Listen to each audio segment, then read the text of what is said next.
Everyone is buying lab-grown diamonds. Young couples, Gen Z particularly, is buying jewelry with lab-grown diamonds. It wasn't that I was leading the consumer was leading me. Today, if I can be very honest, 80% of my clients choose lab over natural.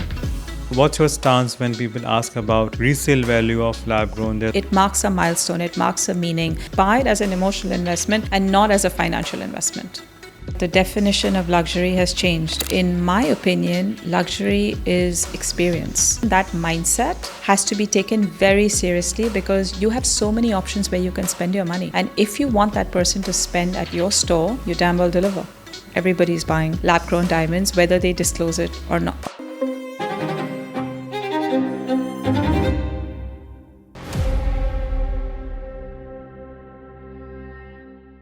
Welcome to another episode of the Jewellery Pod. It was quite some time that I felt a dire need to have a mindful conversation about lab-grown diamonds. There's something so mystical about these stones that celebrities are endorsing it. They are always in limelight, yet there are mixed responses in the market. This podcast would be covering the commercial side of lab-grown diamonds and its business, and if it's still desirable, we would be also unlayering psychological side of the business. And to decode that, we could not have anyone better than Pooja Duggal Kotwani, ex-MD of Repoport and founder of Escape Prive. She has her own philosophy. She has seen natural diamond industry up close almost for 20 good years, and she knows what's exactly going inside.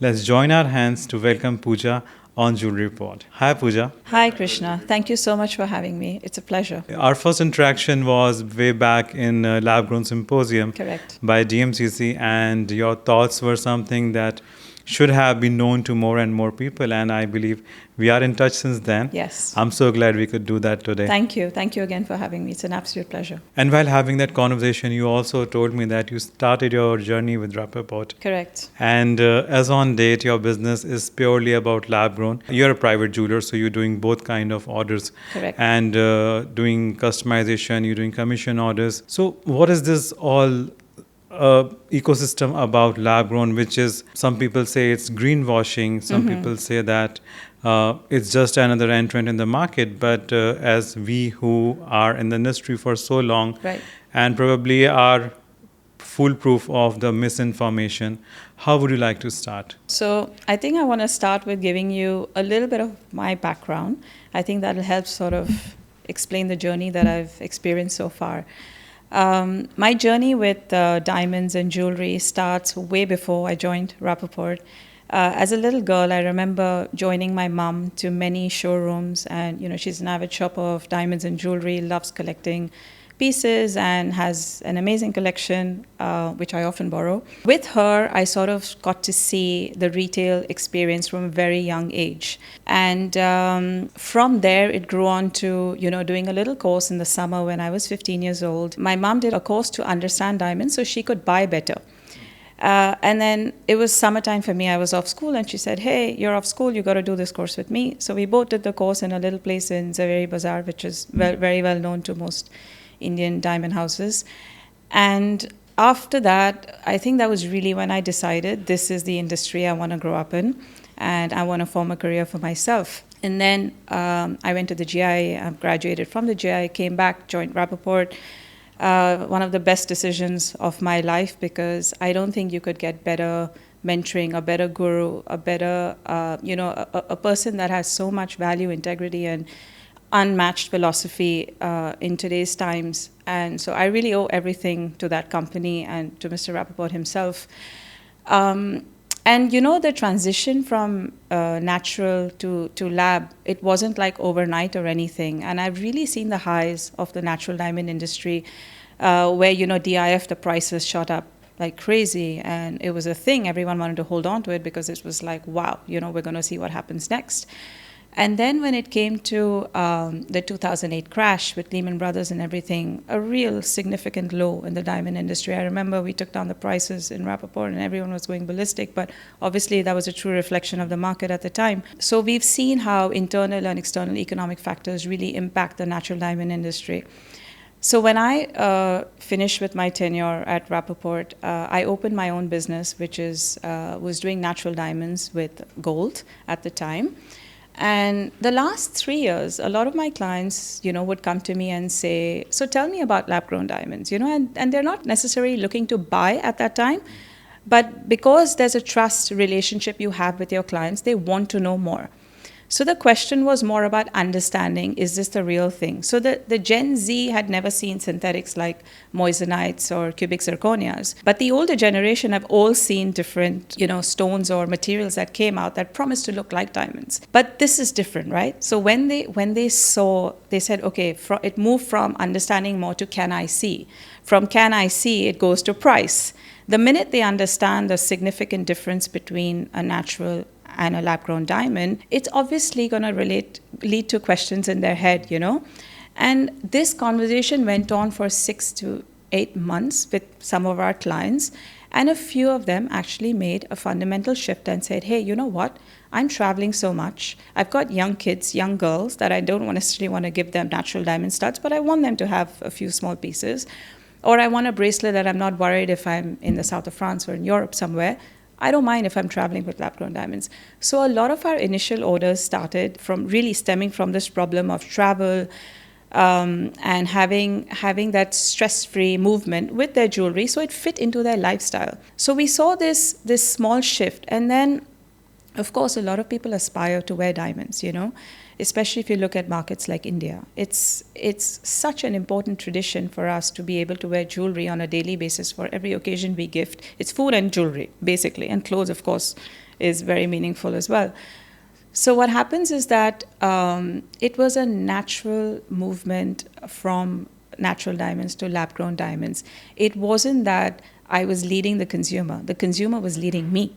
And my job is not to, enforce ideologies or to protect old narratives. If a new narrative is emerging, if the consumer is happy and it fits into their lifestyle, I don't see any problem with serving those customers. And I feel that moving with trends, moving with times, serving your customer is the most important thing. So that's why I started incorporating lab-grown diamonds into our business. And today, if I can be very honest, 80% of my clients choose lab over natural. It's just become like that. And I don't see a problem with it. And I feel like if we're able to service those customers, what could be better? And it's not that you are saying that, to go for it.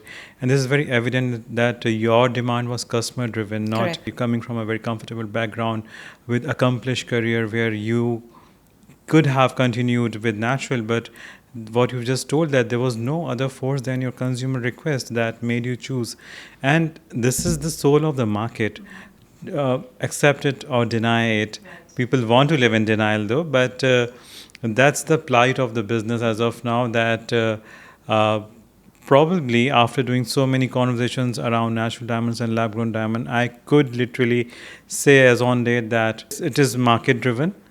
And if I could really put some responsibility on natural diamond, there was a communication and dialogue missing for a very long period of time who could say hi to young generation. In the meantime, very smartly, this beautiful product came in and just was easy on pocket of everyone. Now my concern is, Pooja, the misinformation around it. And it is done by established podcasters.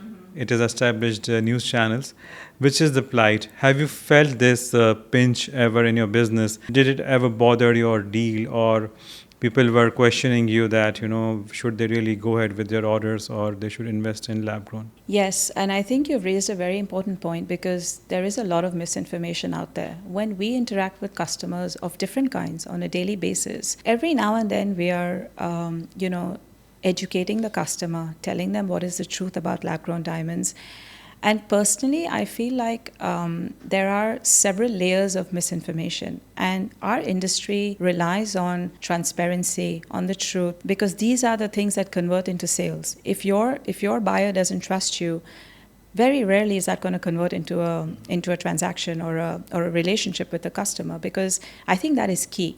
So one of the focuses that we have in our brand is to ensure that we are completely, decoding any layers that they feel like, they're stuck with, don't understand, have questions that they've heard from a podcast or from somebody else or another jeweler even. We're very transparent with our clients, and I'll give you some examples of what we've seen. So in the beginning, it was more about, these are fake, these aren't real. We've heard this a million times over. And when this is scientifically challenged, because it's chemically, optically, physically the same, something like that is a very flaky statement. It is. You can't call it a natural diamond, but you call it a laboratory grown diamond, which is the right term. However, it's the same sort of sparkle, luster, fire. They're not going to fade. There is really no difference other than the fact that one comes from the Earth's surface and the other one is mined in a laboratory. And hence, yes, this is rare and this is mass produced, so you get more of it. And that's why the price points reflect that truth, that statement that one is mined and one is lab grown. So this was a massive sort of misinformation campaign that I felt was going around. I think consumers are smarter than that. They fell for it for a while. After that, you see that they do their own homework. You have amazing language models today that can decode things for you in seconds. Everyone is well versed in using these pieces. And then they come to people like us that have the onus to give back to the industry and the consumers what they really should know. And even if it means it hurts the side of the industry, you still give the truth, no matter where you're coming from. So this is one of the big campaigns I saw that happen. The other one I feel is like, there's a very old narrative of value being associated just with the raw material. And I think that, yes, to some extent it's true. But what you make out of the raw material is what matters in terms of your business. So how you create the pieces, how you design it, the craftsmanship, what you're adding. And if you're not adding value, you shouldn't be in business, first of all, in my opinion. So, it's carbon both ways. It's carbon for natural and it's carbon for lab. You're not selling carbon. You're selling meaning. You're selling a piece that feels or the customer resonates with that piece. So I think all of that, when you strip it down to certificates, to materials, to numbers, to spreadsheets, that's not resonance with the consumer. According to me, the biggest, most important C is connection. When you connect with the consumer and you understand what they need and you're serving them exactly that, it's a no-brainer that it'll be a conversion.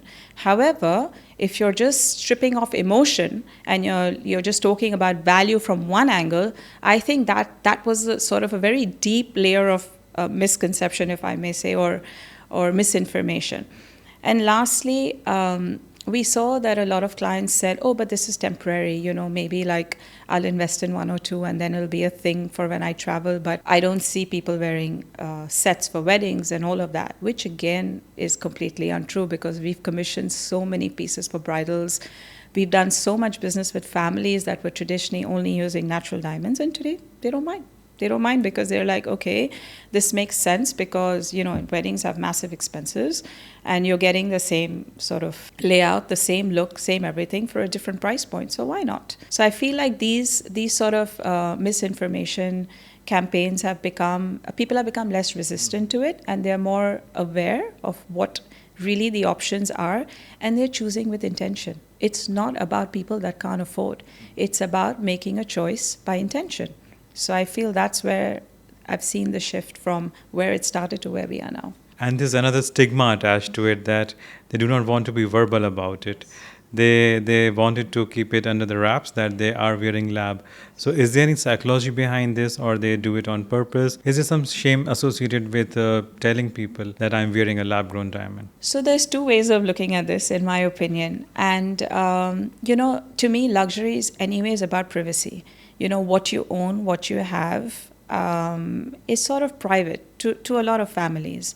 And we respect that. So in transparency, I can tell you, there are some clients that make us sign NDAs, which is no problem at all, because I think it's only fair to respect someone's privacy. Whatever the underlying reason may be, that's not my problem. It's not my prerogative to deal with. If somebody wants to wear a lab-grown and not disclose it, fair enough.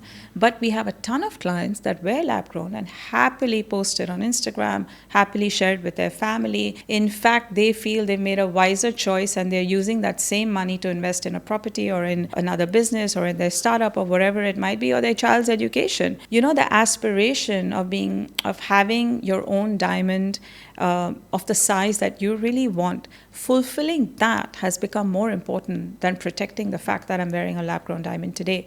And it's a form of expression. So I feel like there are all kinds of people in the world. Some will never admit it, and I've seen that side of it, and some happily admit it. So it's a play of both, both sides. Similarly, in natural diamonds also, we see like sometimes people will say it's a certain type of, like it's a DIF or whatever, but who's taking a loop and really checking? So you have all kinds of people, and with all due respect, I think everything works. It's a personality thing. And was there any extra efforts required by you to answer them, like while they were bewildered with these questions and misinformation and publications, big brands telling that it's not a good thing, it's not good enough.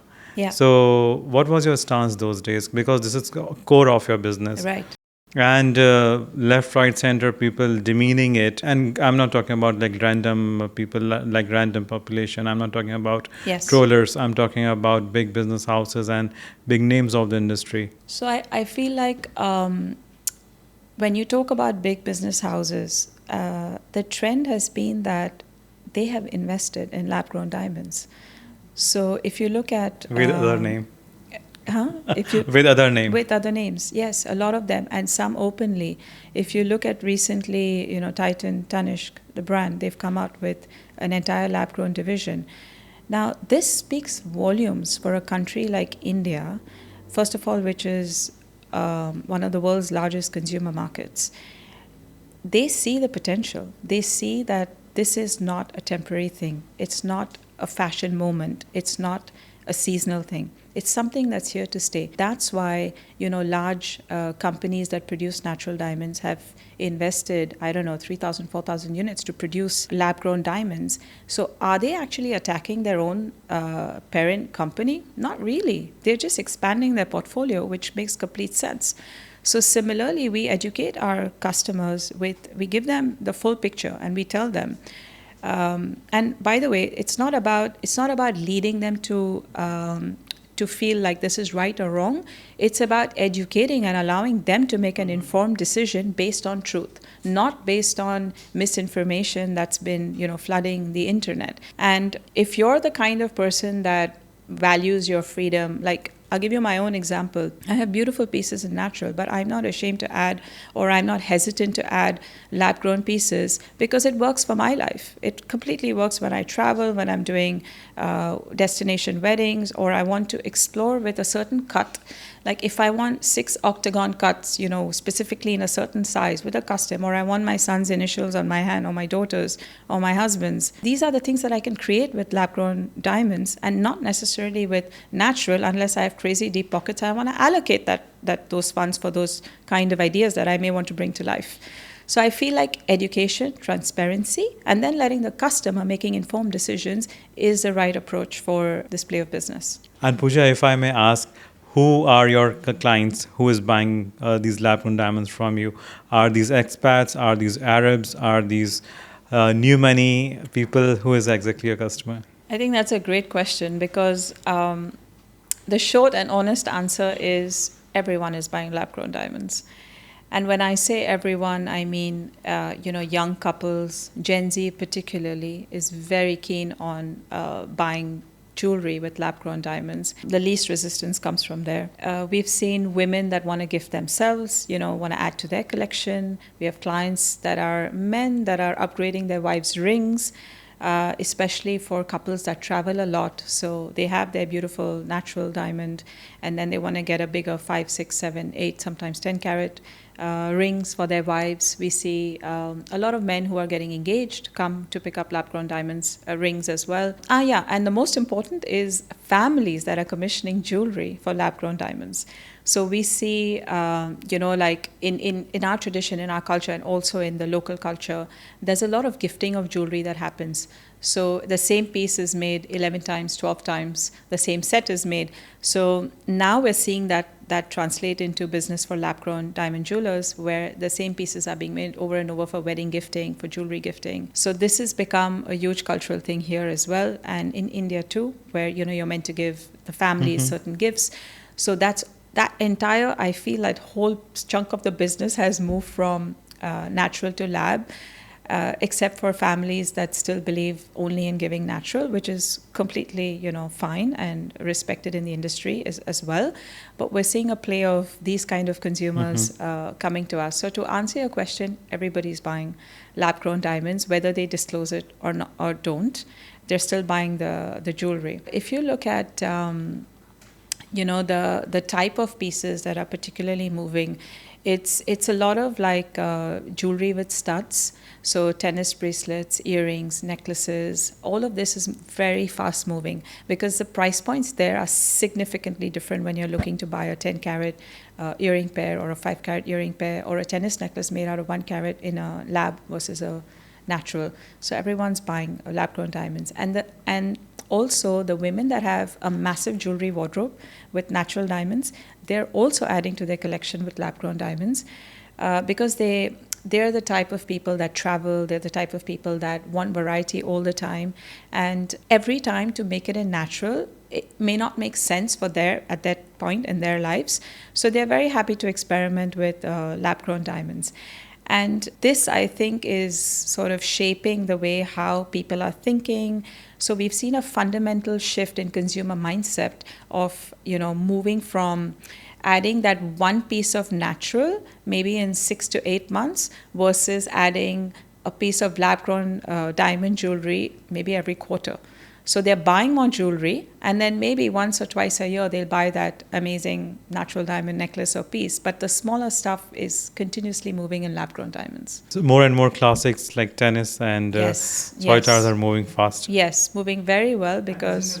Isn't this a happy sign for the industry? For jewelry industry, if I can say from a crow-fly view, that there's a more footfall, there are more enthusiasts, there are more explorers. Correct. Who want to have a diamond or aspire to have a diamond, and it's up to them. I was talking to someone about how diamond industry got its movement in Dubai. So they told literally that people used to come to buy gold, and then the salesmen were trained to tell them that if you put same amount of in this pendant, yes, you get a diamond pendant. Correct. And that become a thing for everyone, and they literally started baptizing gold customers to diamond. Yes. This narrative is different, where people are by choice going towards lab and nobody is influencing them. Absolutely. And I feel like, the retailers that have stocked. So we saw that very quickly in the US markets earlier on, maybe, starting from 2020, that they would have their natural diamond counter. Obviously, the majority of the showroom was that. And then they started incorporating lab-grown diamonds. And we saw reports where the sales would automatically go up, and the entire showroom sales were significantly higher sometimes because of that lab-grown counter. So I feel options, freedom, is very important to give to the consumer. At the end of the day, they're smart people. They can make a choice.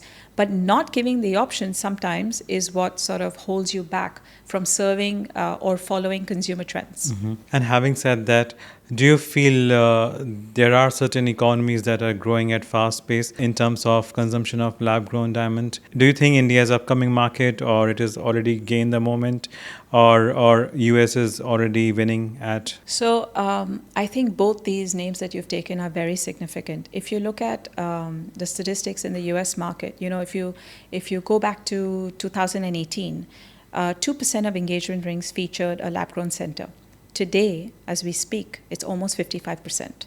And that's very telling. And it's not a trend. It's not something that's seasonal.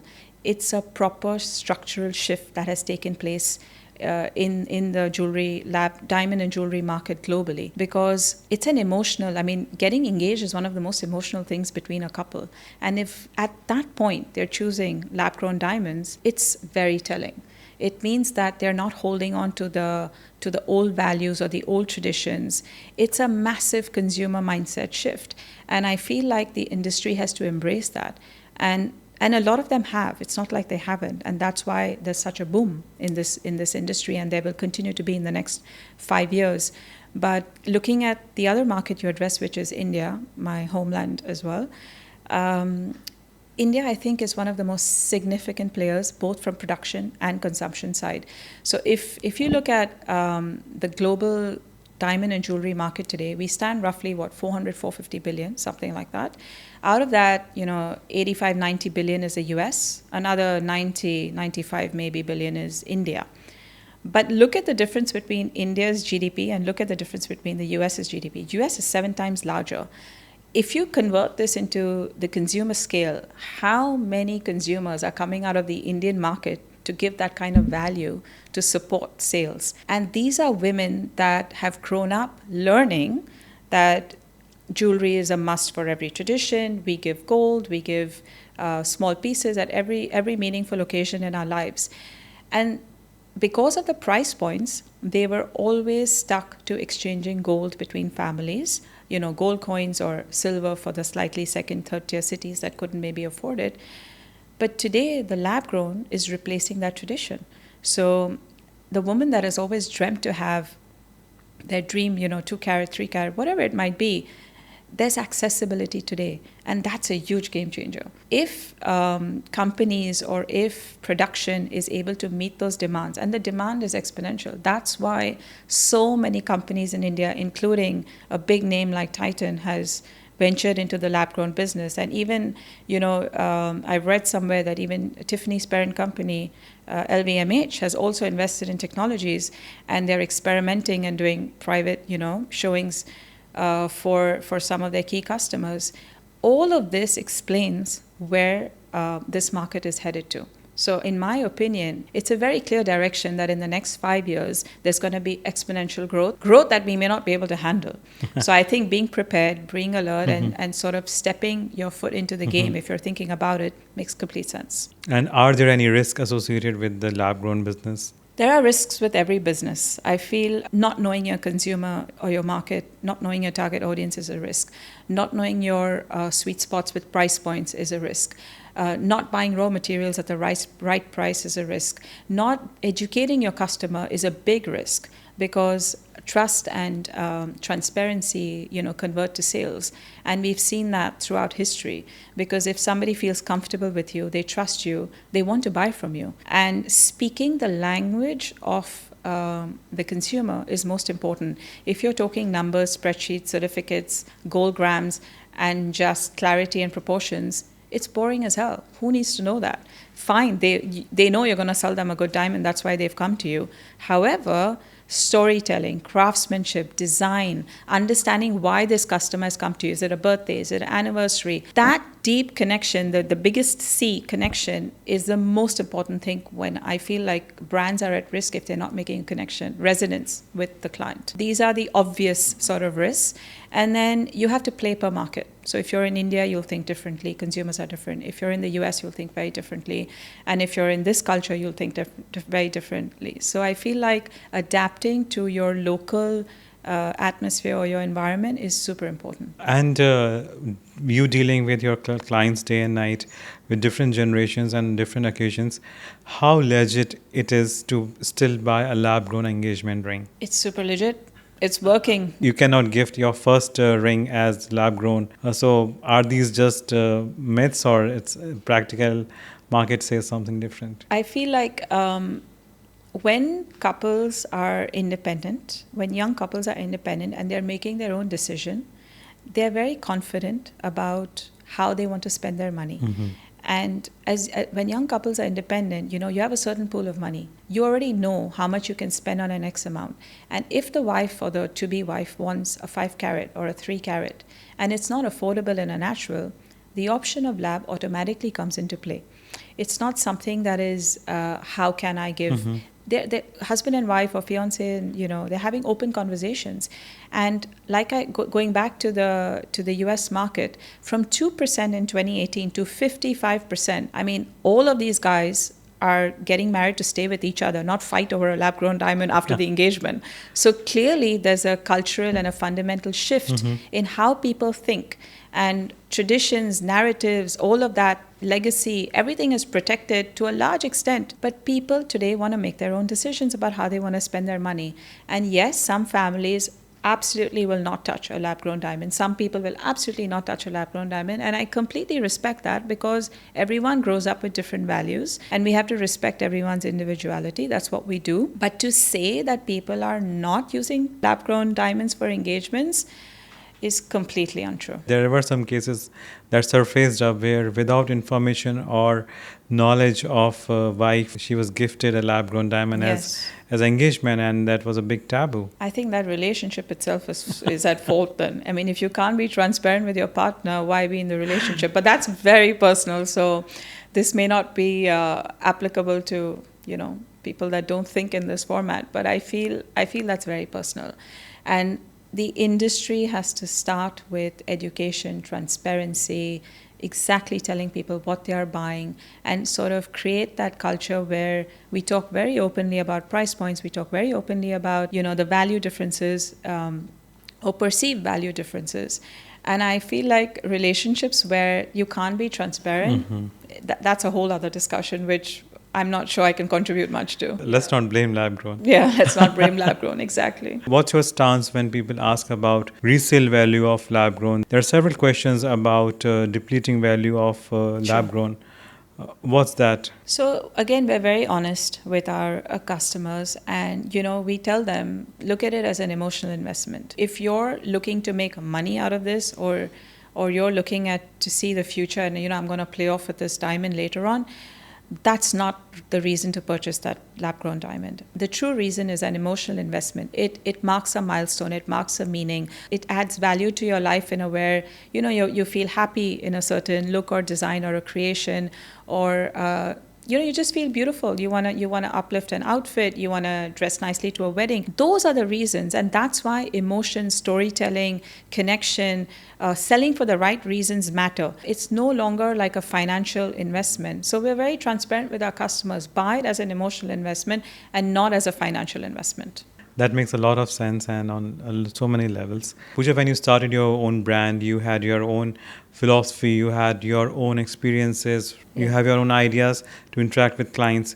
But something from other industry that do you think that we should imbibe as jewelry industry or as lab-grown diamonds that should put us in a different stratosphere? Yes, I think there's a lot our industry can learn from other industries, especially like fashion, technology, hospitality. Let's take an example of luxury hotels. When you walk into a beautiful luxury hotel, and right from the time you enter, the experience you have, the way they make you feel, the way you're treated, and they understand you as a guest, not just as Mr. So-and-so or Mrs. So-and-so. They truly go one level deeper, understand sometimes your tastes, interests, preferences, and they come to a point where the service is customized to you. And I feel that's such an important aspect, because that's where loyalty happens. That's when you keep wanting to go back to that property or the chain of properties, because they've understood you. And I feel in our industry, like I mentioned before, sometimes it's very related to numbers and certificates and all the things that are important, but they are not converted into customization or understanding truly what the customer wants. I feel, and in our business, we apply this philosophy where if you truly have the customer's interest at heart, there is no question in my mind that that customer will be loyal, will be buying from you, because they trust you. They trust that you understand them. When you've made that connection, and I feel other industries, whether it's car brands like Ferrari or similar category, of course, there's this aspiration thing, but our industry already has that. Everybody wants jewelry. It's already an emotional piece. If we were to take those elements and apply it in the same format, I think the sales and the loyalty would just double or triple. So that's one aspect. And I feel there's a lot of sameness in our industry. When I say sameness, when you go to the gold souk or you go anywhere, same price points, same pieces, same dialogue, same narrative. And if you wanna expand a customer base and keep them excited, I think there has to be bespoke pieces. I think you have to cater to a point where if it's a family purchasing for a jewelry, or if it's a couple, that certain element of customization or personalization adds tremendous value. And in the smallest way, if you can introduce that, I think, or learn that from other industries, I think it's a game changer as well. And when it comes to education and transparency, so I'll give you an example. Like there's a beautiful wellness resort opening in Dubai. I was reading about it and I've heard these terminologies about, infrared and body treatments and doing, some crazy type of saunas or whatever. But they were actually educating you about what the materials are, how it impacts your body, what would be the sort of end result, and if you choose X versus Y. So education, transparency, coming to the mindset of the consumer, bringing it or decoding it to a point where they understand, finally resonate with the product, that's conversion. So there are so many things we can learn from other industries and apply to our industry. The biggest is storytelling, connection, resonance, bespoke, and honesty, working with integrity and transparency. That sums up it all in a beautiful way. But it also reflects how luxury is perceived as on date. Correct. The definition of luxury is totally changed. Completely. It was very limited, very few options to family, to boy or a girl, to man or a woman. Yeah. But now the market has changed. But I believe that still the jewelry market didn't understood yet where they fit in exactly. Any comments on that? Yes, I think you're right. The definition of luxury has changed. In my opinion, luxury is experience. It's what the customer experiences. When you walk into a beautiful brand like a Dior or Louis Vuitton or Chanel or the likes, or even a Tiffany or something, they've nailed how to deliver to the customer, how to make them feel ultra important, or really treat them, give them the feeling of luxury for them to be able to invest back in luxury. So I feel that definition, that mindset has to be taken very seriously, because you have so many options where you can spend your money. And if you want that person to spend at your store, you damn well deliver. And how are you doing it for Escape Prive? So at Escape Prive, our philosophy and our fundamentals are extremely strong towards all of these points that I addressed. So it's all about, first of all, completely understanding what the consumer wants or what the client wants. We have an entire back sheet where we've got a checklist. We understood this consumer properly, including the price points and what they want to spend. We work around making sure that this is well respected. Then we come up with ideas and bespoke designs or creations that would suit if they say it's for travel, if they say it's for, a wedding or it's for anniversary. We are representing so many aspects or so many angles of that particular need that they have. The third stage is then shortlisting and finalizing what the customer wants. Then we go into the finer details before it's gone into production, and then bespoke jewelry is created for that client. So it's a full loop that we close, and we make sure that they have literally everything that they've stated is covered, taken care of, so they feel like, we've actually heard them and we've delivered. So that's our philosophy, and obviously transparency, education is the key, because we sit down and we explain everything that they ask or they want to know about, and I feel that that's done wonders for us. Yeah, we've seen loyalty, we've seen growth, we've seen exceptional promotion, word of mouth, and I'm very thankful to God that this is the philosophy I learned. And this is the philosophy I'm able to deliver today and stand by our products. And also it reflects a lot about you, because you yourself are mindful that what you want to deliver and where you want to reach as a person, as a brand. Yes. And that need to reflect in your product and services as well. Correct. So kudos, Pooja, you have done it so well, and it was a great conversation. Thank you. Let's conclude this podcast with your final message. It could be your life lesson. It's something that you've learned hard way, or something that you never want to go back to. You've spent good chunk of your time in the industry, sir. Yes. I would love to hear from you. I'm thankful, because I learned from the best, and I feel like if you have your value points, let's say like for me it's honesty, integrity, transparency, educating the customer.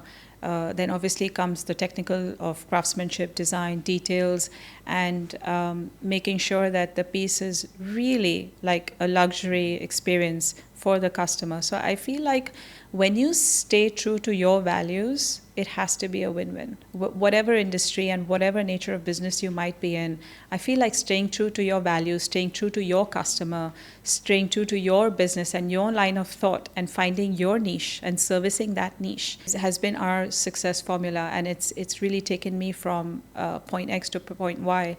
And, our next 5-year plan, hopefully, with God's grace, we'll be there very soon. So, yeah. Yes. We wish you all the best Thank with you. that. Thank you again for spending time with us.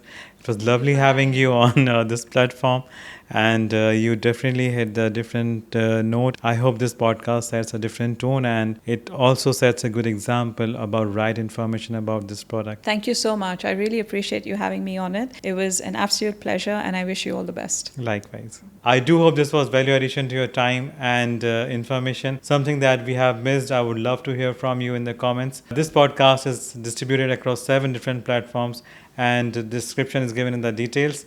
Please do interact. Let us know what you would love to hear next time. We'll make sure to bring it to you. Till we meet again, thank you.